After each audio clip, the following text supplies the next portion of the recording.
আসসালামু আলাইকুম নবম শ্রেণীর শিক্ষার্থীরা, আশা করি আপনারা সবাই ভালো আছেন। তো অনেকে বলতেছিলেন যে বাংলা প্রথম পত্র ক সেটের প্রশ্ন দেওয়ার জন্য। তো আমি আপনাদের জন্য বাংলা প্রথম পত্র ক সেটের প্রশ্নটা নিয়ে আসলাম। তো আপনারা ভিডিওটা দেখেন। আপনাদের যদি ভিডিওতে দেখতে যদি অসুবিধা হয়, কোশ্চেনগুলোর অ্যান্সারের জন্য যদি অসুবিধা হয়, আপনারা সরাসরি ফেসবুকে চলে যান। ফেসবুকে চলে গিয়ে সার্চ করেন এম এডুকেশন আওয়ার। তাহলে আমাদের কাঙ্ক্ষিত পেজটি পাবেন এবং পেজের মধ্যে এগুলোর ছবি সুন্দর করে আপলোড করা আছে। তো আপনাদের ভিডিও থেকে অসুবিধা হলে আপনারা ছবি থেকে দেখে নিতে পারেন। তো আসেন এখানে। আর যাদের ফেসবুক নাই তারা এখান থেকে স্ক্রিনশট নিয়ে নেন। এই হচ্ছে আপনাদের ১ নাম্বার সৃজনশীল। তারপর এটা হচ্ছে আপনাদের ২ নাম্বার সৃজনশীল। ওকে। তারপর এই যে দেখেন এটা হচ্ছে গিয়ে ৩ নাম্বার। আর হয়তো উত্তরের কথা বলতেছেন, এগুলো প্রত্যেকটা বোর্ড সৃজনশীল। ঠিক আছে? আপনারা সরাসরি বোর্ড যদি খুঁজেন আপনারা হুবহুব সৃজনশীলের পেয়ে যাবেন। এখানে একটাও বোর্ডের বাইরে নাই। সবগুলা বোর্ড থেকে আসছে।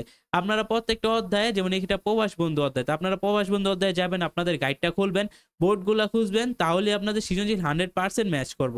ঠিক আছে? তো প্রত্যেকটা অধ্যায়ে আপনারা তো বুঝেন যে কোনটা কোন অধ্যায় থেকে আসে। যেমন এটা আসে সেদিন এই মাঠ থেকে।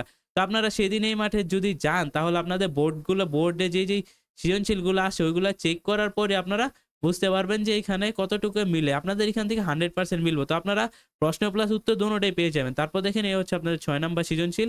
তারপর এটা হচ্ছে ৭, তারপর এটা হচ্ছে কি ৮। ওকে? তারপর এখানে সহপাঠীকা দেখেন কি আসছে। আজিজ মাস্টারের শেষ পরিণতি কি হয়েছিল ব্যাখ্যা করো। রফিক চরিত্রটি তোমার কাছে কি দ্বিমুখী চরিত্র মনে হয়? উত্তরের সপক্ষে যুক্তি দেখাও। আমি নিষ্ঠুরতার নমুনা দেখতে চাই। মেজর এজাজ কেন এই কথা বলেছেন? ১৯৭১ সাল উপন্যাসের আলোকে ব্যাখ্যা করো। ১৯৭১ উপন্যাসের মূল উপজীব্য হলো মুক্তিযুদ্ধে নিপীড়িত মানুষের জীবন যন্ত্রণা আলোচনা করো। তাহেরা কেন বহিবীরের সাথে ফিরে যেতে চেয়েছিল ব্যাখ্যা করো। হাশেমকে কি প্রতিবাদী চরিত্র বলা যায়? তোমার বক্তব্যের পক্ষে যুক্তি দেখাও। তাহেরা একই সাথে অমানবিক ও মানবিক চরিত্র কেন? তার চরিত্রের ২ টি দিক ব্যাখ্যা করো।